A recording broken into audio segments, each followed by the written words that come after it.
This is Auntie Up, Indigenous women talking about important shit. Aneen Sago, I'm Kim Wheeler, coming to you from Treaty 1 territory, aka Winnipeg, the heart of Turtle Island. Welcome to Auntie Up, the podcast to elevate Indigenous women's work and their voices. And I'm not suggesting that today's topic is women's work, because it clearly isn't, and certainly not in my house. Our guests today are making changes in the world of fine dining by reintroducing the world to some of our original diet.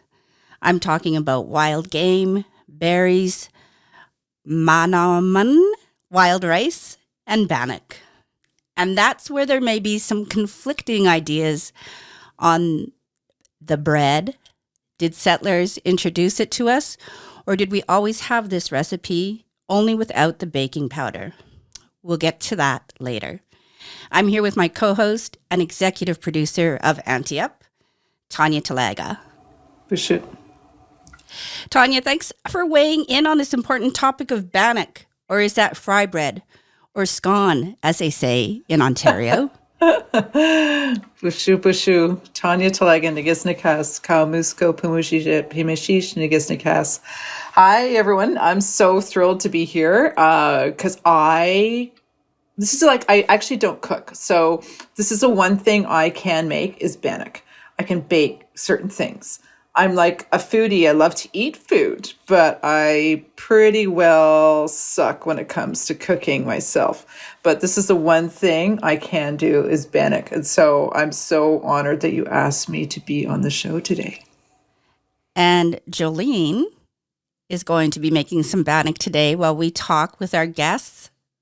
Jolene, you're in your kitchen? I am in my kitchen, and I'm not afraid to cook. It's the baking that scares me. It's things where, you need to have yeast or flour or pastries, stuff like that. That's the part that scares me. So I hope I don't lose my auntie status if I don't make this bannock rise. Well, we're going to let the guests be the judge of that. Inez Cook, and yes, that's her real last name, opened Salmon and Bannock Bistro in Vancouver during the 2010 Winter Olympics. The restaurant is extremely popular with both Indigenous people and tourists and is always getting accolades and awards, it seems. And if anyone knows Boujee, it's Inez. When she's not working in the restaurant, she is flying around the world with her day job as a flight attendant. She is also Nuhok and born in Bella Coola. Welcome to Auntie Up, Inez. Hi, everyone. Thanks for having me. How exciting is this? I love it. And Boujee is my middle name. And we also have Tracey Kim Bonneau is Syilx and resides in the Penticton Indian Reserve. She is a writer, host, and the creator of the series Quest Out West, Wild Food. Tracey takes us on a storytelling journey of, wild food. From huckleberry pies, I didn't know that was really a thing, to salmon burgers and everything else in between. Welcome to Auntie Up, Tracey. Why slacht is quist sumachat kantils in Pinkton, tiken mut azulach. So it's wonderful to see all of you, my friends. And the idea behind wild food is, of course, doing something that I absolutely love, which is cooking and eating. Mostly the eating part, which I should really think about doing more in moderation. But it's great to be here with all you amazing ladies. I was so excited today. Oh, well, we're glad to have you. And you know what? I totally share your issue. I just can't stop eating, especially when it comes to COVID. And also certain times of the month, I just can't stop, it just, and some foods more than others, like bannock. Speaking of which, bannock is pretty controversial. It's not actually, as far as I understand it, it's not actually a real traditional food, but it's definitely become a staple in almost all of our kitchens and all Kokum kitchens. So I got to ask, this is like my first question is to Inez. Why did you want to introduce bannock on your menu? Well, I when I came up with the name, I thought, okay, Salmon is for the people that don't remember what the name of the place was. And Bannock was a message to Indigenous people that this is your place. So that's why I put Bannock in the name. And like you said, it is controversial and it's also delicious. So I've been talking about this now for 12 years. And yeah, I thought it was important. As soon as Indigenous people see Bannock in the name, they know that they're welcome. And that was important to me. So I wanted a simple kind of catchy name. And I think your name kind of has to explain who you are and what you're selling. And that's how I came up with the name. Yeah. And, I have to say, I've eaten at Salmon and Bannock several times. Whenever I'm in Vancouver, I always go there, and it really does have the best Bannock I've ever tasted. Apologies to all the other restaurateurs out there and to my friends, but really, I love this Bannock. Tracey, Jolene is cooking up a Bannock recipe in her kitchen over there on Fort William First Nation in Ontario. You're in BC. You supplied a family recipe for her. Can you tell us about your recipe? Yeah, the recipe is it's a sweet treat, ulkalet, and ilkalet is Bannock in our language. And I grew up with my grandmother, and she would have this drawer, and it was deep. And I remember going in the kitchen and pulling out the drawer, and it was literally filled with Bannock. We always had Bannock in the house, and that bin would go empty because we lived on the ranch. And so my grandmother, I would say, was the best oven Bannock maker in the Syilx Nation. But I would imagine that other Syilx people would say their grandmother as well. So we have some good bread makers. So Grandma always made different Bannock in different ways because we're on the ranch, and change things up. And this recipe is like a flatbread, and we would have it at Christmas time. We would have it like at Easter or on a Sunday with tea. Not because it was church day or anything like that. Absolutely, that wasn't the reason. But on Sundays we would sit down and have a big meal with the extended family. So yeah, it's just a nice, simple recipe where there's no yeast, and you can literally just whip it up, and it's so tasteful, and it's like a flatbread. So that's kind of bougie. That sounds a little bit like mine, as Elder Sam Achnepenenskum calls my Bannock Tirana scones. I don't use any yeast as well. So what goes in them? What's in them, Jolene? How you doing there? I've made Bannock a few times, and this one's got some secret things in there that I've never had in Bannock before, but some really tasty items. So I'm looking forward to this. I'm just digging my hands in, because the way I was taught was you always have to wait for a certain consistency. So I'm in there with my hands just so I could feel this, to see if I can feel that consistency. And I mean, the only time I've ever made Bannock has always been under the watchful eye of others that know how to make it. So thank you for being here today, Tracey and Inez. So I grew up in a family that did not make Bannock because I'm 60 scoop. Although my adopted mother did a lot of baking, we were just never allowed in the kitchen when she was doing it. So I actually didn't really learn a lot from her. Inez, like myself, you're 60 scoop.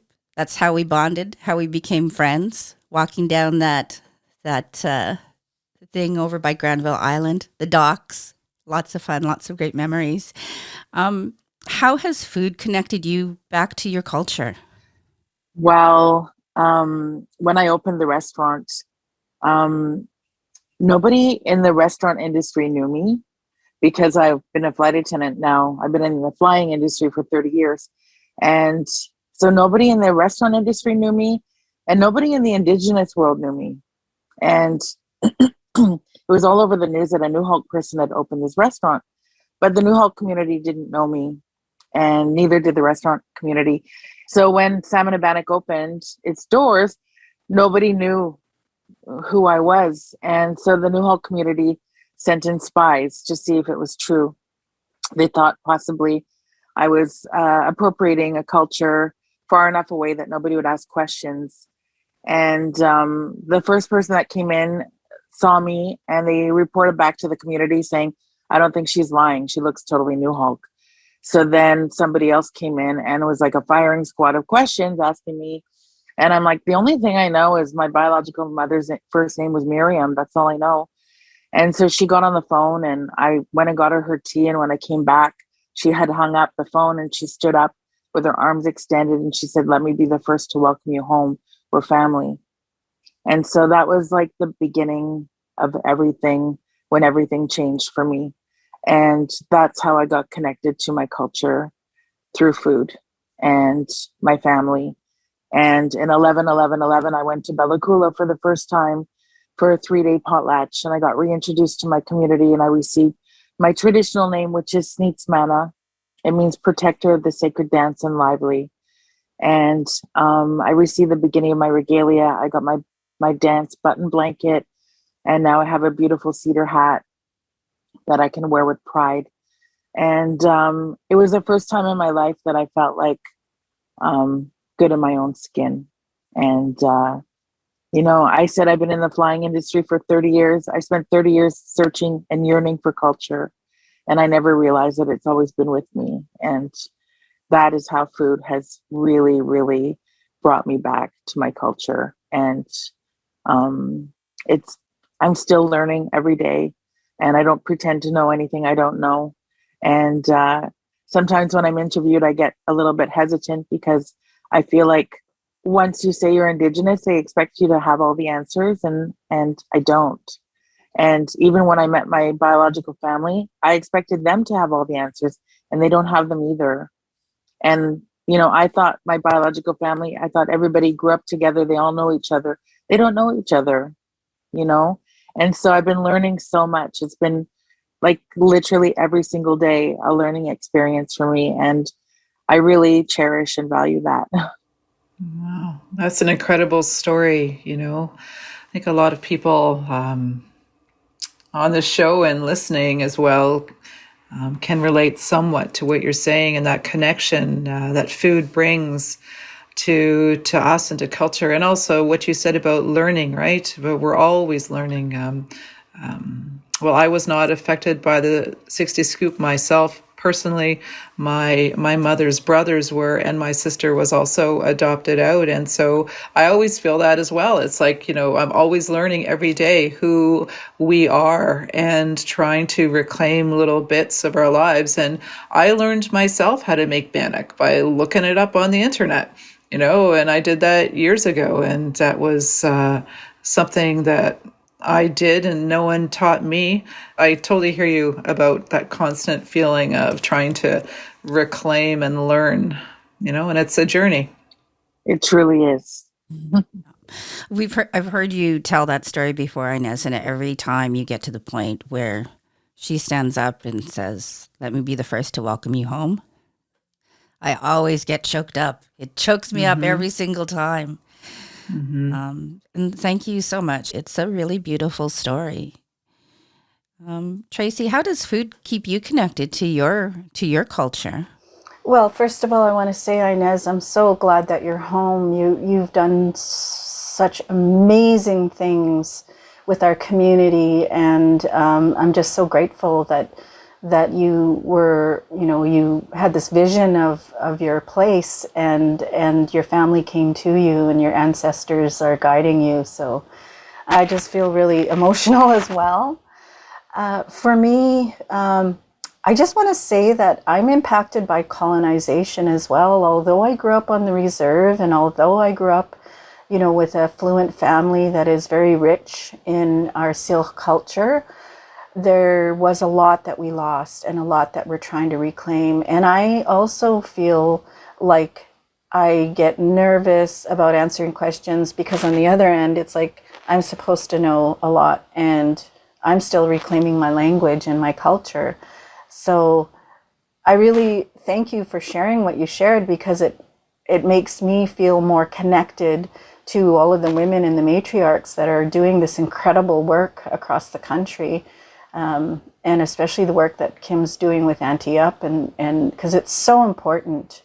So how food really is connecting us all is there's a law within our Syilx culture, and it's the law of the 4 food chiefs. And the short version is that the 4 food chiefs, we are not here alone, and that we are here because we are the land, and the land has the food that nourishes us. And one of the ways that we know that we are able to stay alive is through our relationship to food. It nourishes us and it keeps us alive. And so when I was in my mid-40s, I started to realize that it was much more than the chaptik, the oral story of the 4 food chiefs. And, the 4 food chiefs are Chief Salmon Intitich, Chief Bear Skimchist, all of the things that are on the ground, 4-legged. And of course, Intitich, salmon is all of the food in the water. And then Chief Speetlam, which is the root family, and that's the bitter root. And then Chief Sia, the Saskatoon berry. And so in my mid-40s, I started to realize that there was much more to this. And I started to think about how we were starting our feasting again, how we were learning how to become Syilx people again. And we were doing that through food. We were doing that through having cultural events and eating together and learning to get together in a good way. And so I think I know food in terms of our laws really protects us. And if we protect our wild food on the land, if we protect our waters, if we protect our mountains, if we protect our prairies and all of everything on the ground, above the ground, then we protect ourselves. And so that's what I started to figure out, like I said, in my mid-40s. I'm now 54, and that journey started when I was 44, and it's been 10 years. And I'm realizing now that there's a lot to just keeping things simple.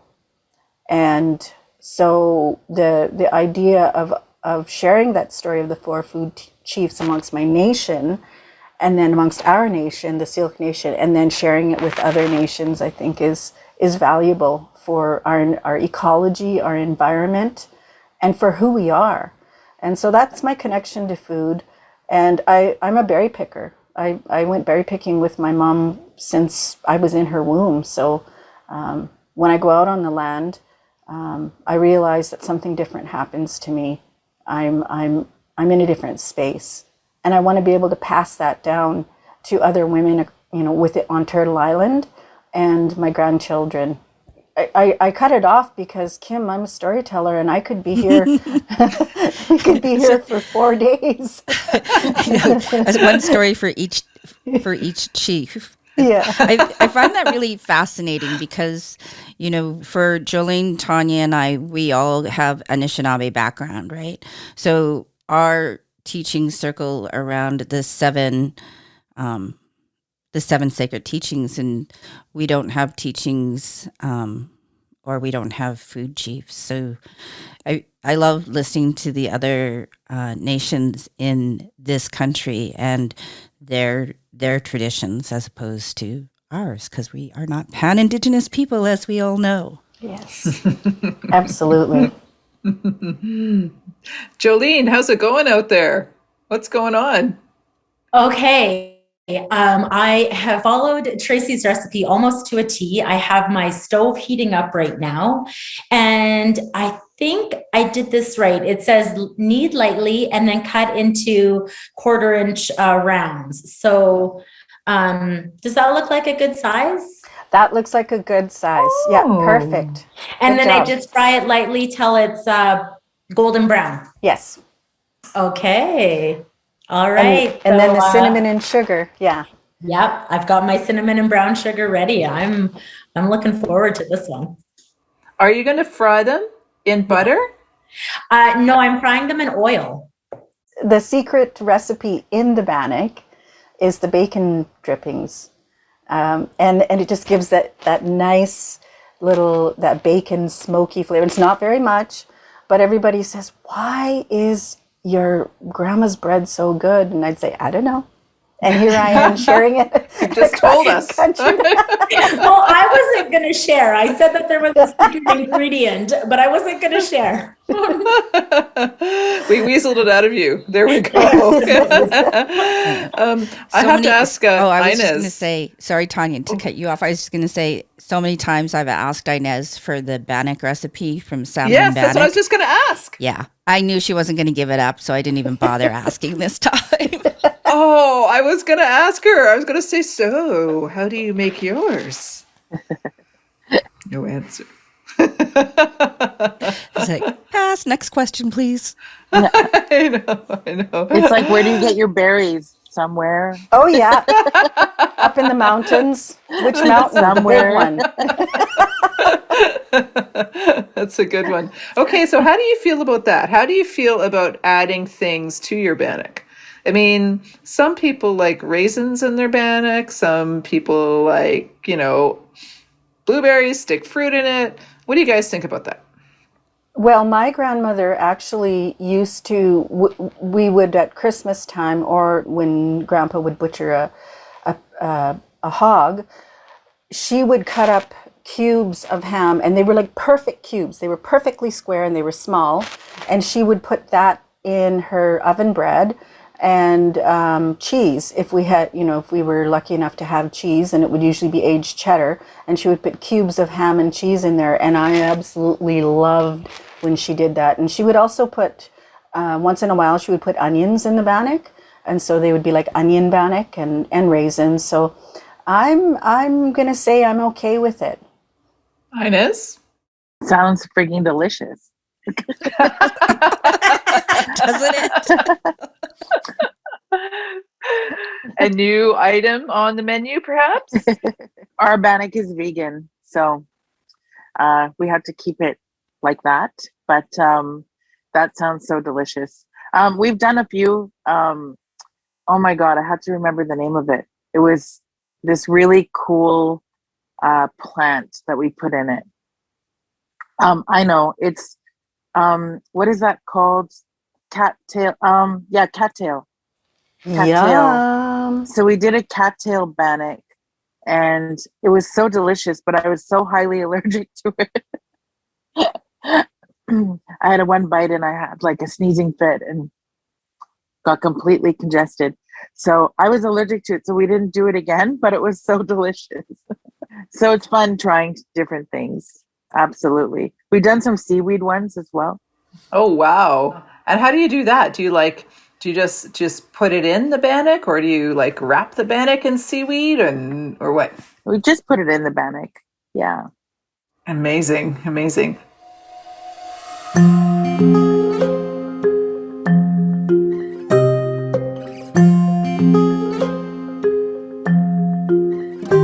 And now, we'd like to tell you about our sponsors as I share a little No Indigenous History moment.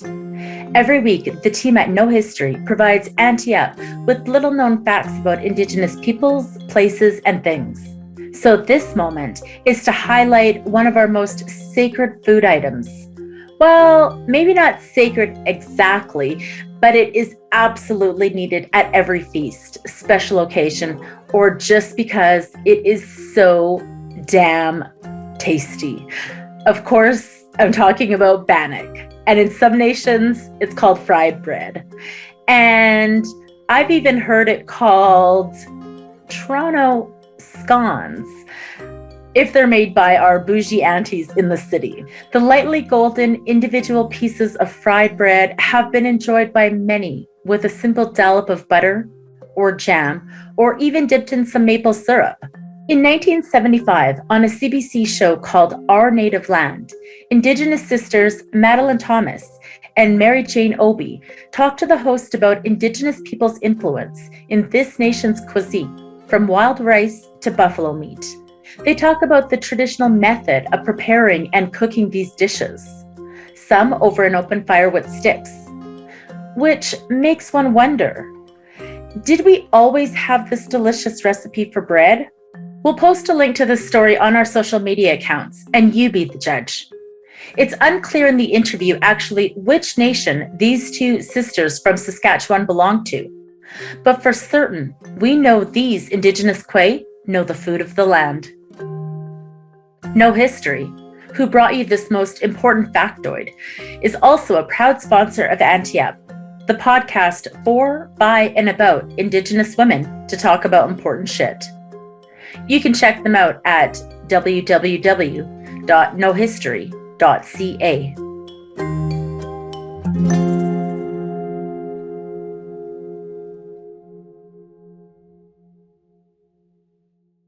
So I wanted to ask, while we have you, Inez, I have been as well to your restaurant and I loved it. And it's hard to get into, like I'm not the most organized person on the planet. I have to say that might come as an absolute shock to anyone listening, because everyone knows how totally unorganized I am. But every time I'm in Vancouver, I do try and go to your restaurant, and it's tough because it's hard to get into, which is amazing because if you've ever had the food there, you know how awesome it is. So I actually just wanted to chat with you about what you have on your menu at the moment, just because I want to pretend that I'm there. So I have also a little bit of news as well.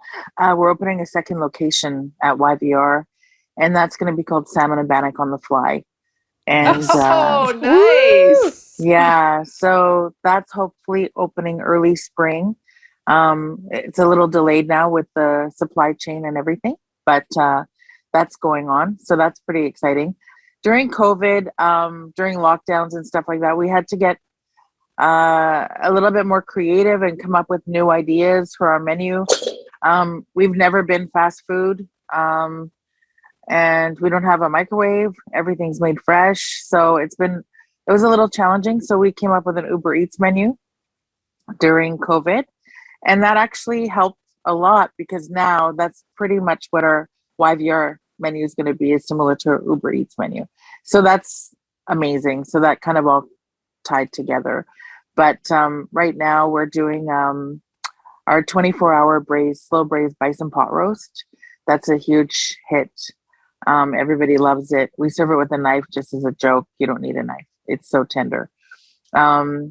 Our salmon is with the Ojibwe wild rice right now.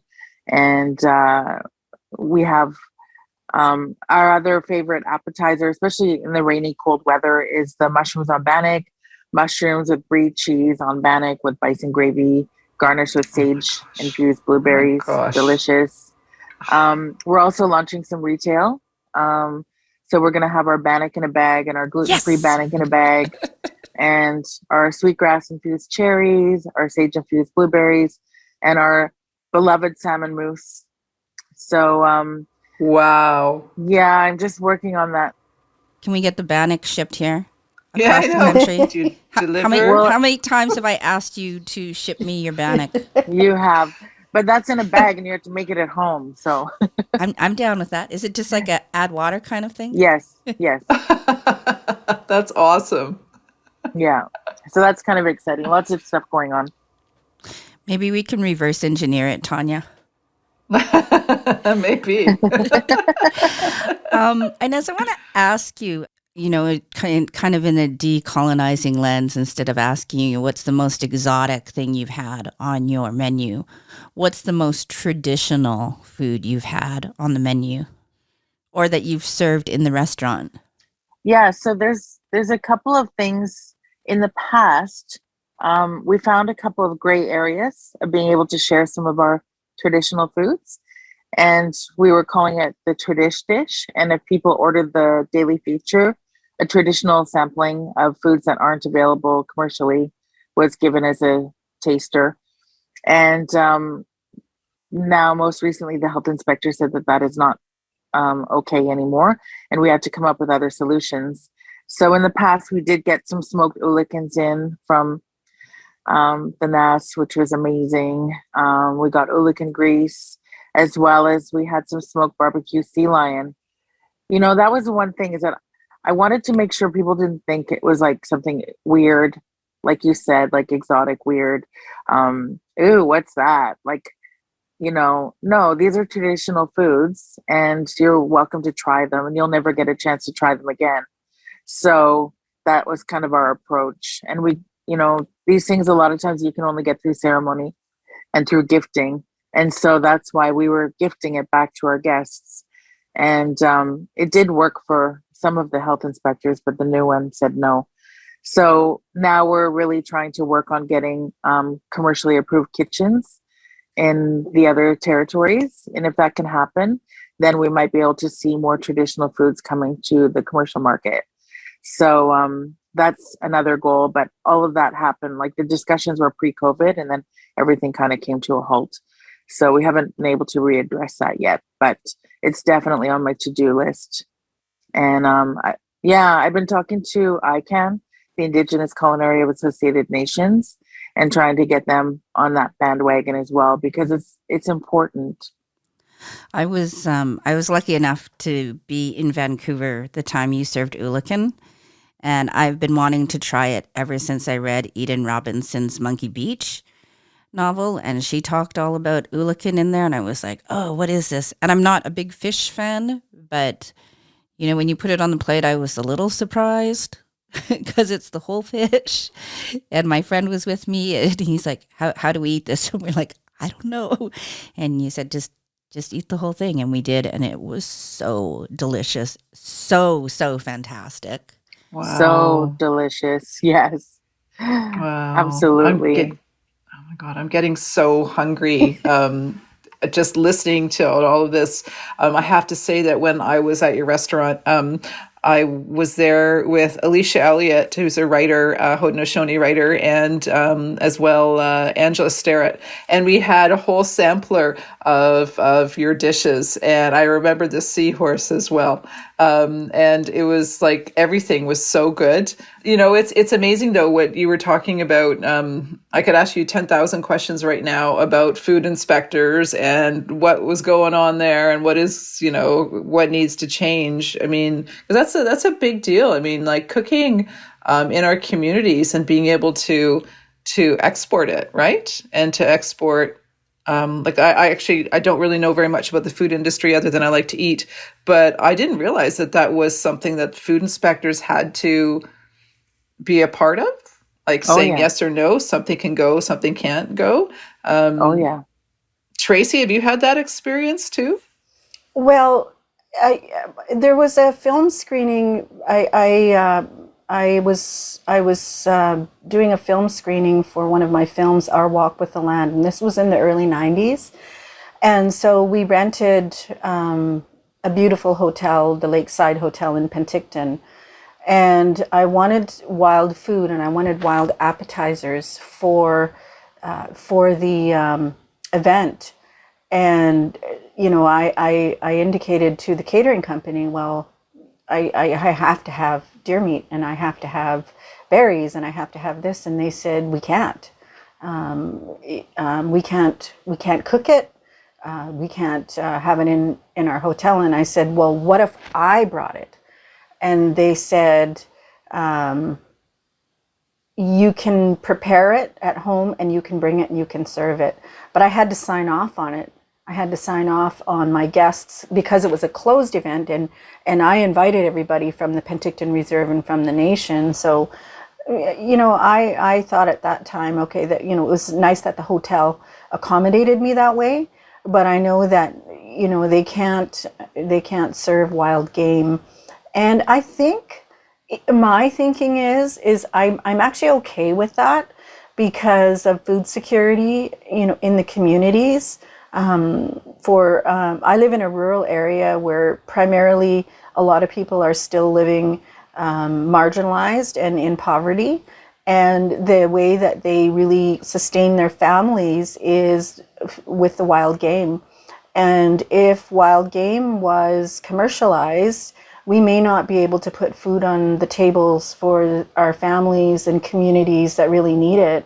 And like the fires that happened last summer, a lot of the people lost their homes and their freezers that were full of wild meat. So nation members are donating wild meat to those community members. So I went off on a little bit of a tangent, but I'm on the fence about wild game because there's farm game, which I'm not a fan of, because it's Like I can tell if I eat deer meat from like the caribou country, I know that it's not Okanagan deer meat. Yeah, I've heard that before. I've heard that before that people can tell where their wild meat comes, especially their deer, if because of the diet, which I find fascinating. Like you must have a very sensitive palate to be able to differentiate where your food is coming from, the same animal from across the country. But I see. Kim, I Oh, have sorry. one, Go ahead. no, I do support providing wild game for Indigenous restaurants. I really do. I really think that there should be an exception for that because we need to support our community members and our nation members and our brothers and sisters across this country. And I think it should be only exclusive to them.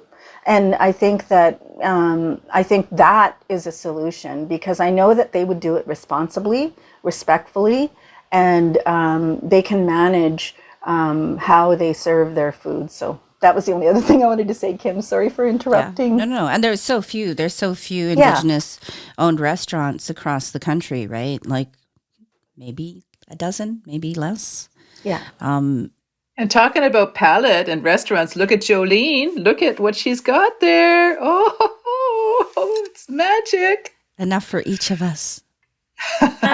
They smell so good. I am so excited to dig in and try. I'm just going to let them cool a little bit because they're quite hot.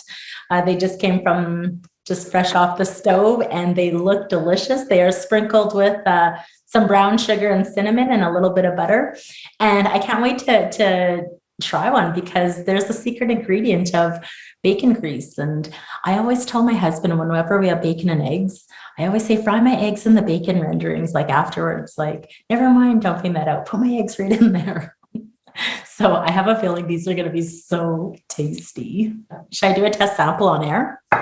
Yes. Yeah. Okay. Oh, it's just steaming. It's so beautiful. If you could see this, it's just fluffy and hot. It's so good. It's a little crunchy on the outside where it's fried golden brown. It's sweet. That's the perfect consistency. It's supposed to be a little crunchy on the outside. Soft in the inside. Yes. Yeah. Oh my goodness, this is so good. I think my family's going to get a nice treat tonight and hopefully ask me to make this again. If they last till the me, Tracey. You're welcome. That is awesome. I'm starving now. I would love to go to the kitchen and bake myself some of that. Oh my gosh. Oh my, there should be a food app so I can order. I can order from Inez all the way over here. Yeah. But we do have the Powwow Cafe here in Toronto. That's one of my favorite places and kind of my go-to as well. And interestingly, so the Powwow Cafe is down in Kensington Market, and they are from Lac de Molac. Imagine that, Jolene. Yeah, right beside Fort William, down the road, so to speak. I've eaten there too, and they have the best duck bannock ever. Or not duck bannock, duck bacon. They have duck bacon there. So good. That's right. Mm-hmm. Every time I go to Toronto, they're closed. I've never made it in. But I'm doing a World Chef Exchange event at the end of January. And Joseph Shawana, that had Cookham, he's coming to do one night. I've Shane Chartrand doing one night. I have... I know. I have Cezanne Nottoway doing a night, and then I have Sheila Flaherty doing a night. And so Cezanne's doing a full Algonquin menu. And because it's a ticketed event and it's private, she's bringing ingredients that would not be found on the commercial market, as well as so is Sheila. Sheila's doing a full Inuit meal. So we're so excited about that. So when is this and how do people get tickets? It's on the Destination Vancouver site. It's also on Shopify, and I'm hoping it's uploaded to our website as well. And it's on our Facebook page as well. And what are the dates? January 28th, 29th, 30th, 31. So I have time to book a flight. You have time to book a flight. Is that essential There- travel? It's I like know, I think right? so. it's already I think so. 45% sold out, and tickets just went live on Monday. So Oh my God. My birthday is the week after, so The highway is closed here. We're not allowed to drive from the interior to Vancouver because the Coquihalla. And so the only way you can get to Vancouver is essential travel. So I was thinking, is that essential travel? I'm thinking so. yeah, it's research, It's Tracey, food. for your show. Hey, Totally. I have a menu that I'd like to share with you. I did an evening with the Murado, which is a winery here in the Okanagan, and it's the Tin Horn Creek Winery. And so Chef Van Geest, who appeared on season 1 of my series, called me and he said, I'd love to do an evening with you, Tracey, and create some dishes with some wine pairings. And I said, absolutely. So we came up with this menu together, and it was an absolute hit. And so it was called the Foods of the Seal Short Table Dinner. And to start, we started out with a venison tartare, lightly cured in Labrador tea with wild herbs. And the wine pairing for that is rosé. And then for the main, we came up with wild sage smoked salmon with a sumac butter sauce, roasted organic root vegetable. And so we're honoring the 4 food chiefs with the root. Instead of bitter root, we're using the organic root vegetable, which was absolutely amazing. It was beets and parsnips, which it was so nice. And then the wine pairing for that is the Pinot Noir. And then for dessert, we served elderberry preserves and a wild rose hip cream, because wild rose is something that we use in our foods here. I made it Boujee. It's actually, I used to go fishing and that was my meal when I was going fishing. I just grabbed the rose petals and I wouldn't have to have lunch. And so the wine pairing for that, I cannot pronounce. It's very fancy. I'm going to try to pronounce it.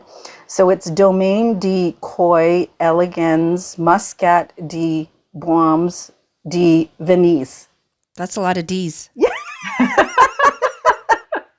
And so that was with Chef Van Geest, and that was a wonderful evening. And we're going to do it again soon after Christmas.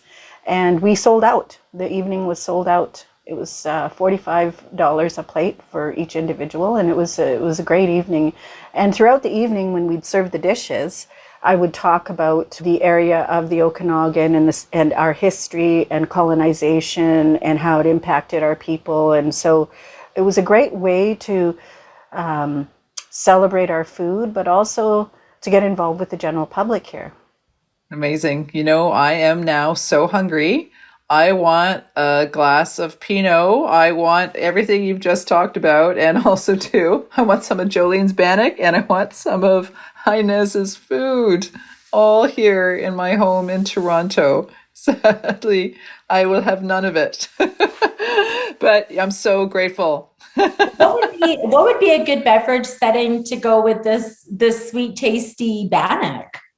Well, for us, it would be just a tea, a really nice tea, like a gentle, like a mint tea, or anything that is bright. And I think tea and Bannock is the way to go. I have some mint tea. I know what I'm making after this episode. I'm sitting over here going, beer would go well with that Bannock. Beer There and you Bannock. go. Yeah, a Guinness would probably work. Well, next time I'm out in Vancouver, I'll definitely be eating at Salmon and Bannock as per usual, and tuning in to Quest Out West, Wild Food, Tracey, for some new recipe ideas. Or maybe we'll just show up at your place one day. Absolutely. I'm coming with you, Kim. I'm totally. Right. Road trip. Road trip. We're there. We'll grab Jolene too. I want to say Chimigwech too for everyone that's on the show today. Inez, Tracey, it's been awesome. And the last hour has totally flown by. Thank you so much for joining us and telling us your food secrets. So delicious. I can't even believe it, but this has actually been the end of our first season of Auntie Up. So thank you everyone that's been a part of this ride. And just to remember, as our other auntie, Christine Genier said, if you're ever feeling down, just Auntie Up. Shimmikwich. Love it. Shimmikwich. Wait. Thank you. I'm a pea.